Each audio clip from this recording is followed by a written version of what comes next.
They were all waving at me and surrounded by golden light and having a good time. But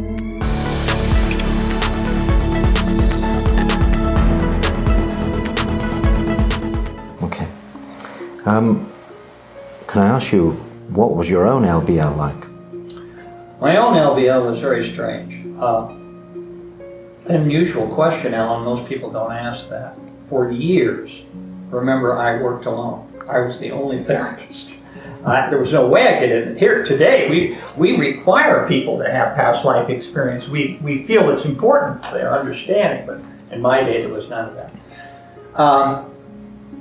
What I did, as you can imagine, is I began to look carefully at the students I was training to see if I could find a person who I was willing to. Now you can imagine my standards were terribly hard because I knew what I'd be in for.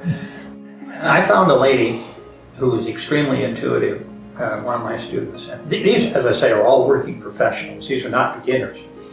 And so she gave me my LBL, my first LBL. My wife, incidentally, worked with another one of my colleagues because husbands and wives, I don't believe, should work together on LBL for lots of good reasons. So my own LBL was very interesting. I don't know what I expected to find.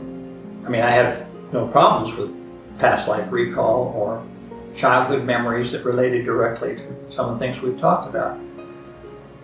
I was prevented, without going into too much detail here, from learning too much about my purpose on earth. They were all waving at me and surrounded by golden light and having a good time, but they would not let me across. I could see all sorts of things, but they just said, we think your work is going to be more effective if you don't know certain things about yourself. And so that's where we're going to leave it. It was kind of frustrating, but I think I understood really completely as to why the decision was made.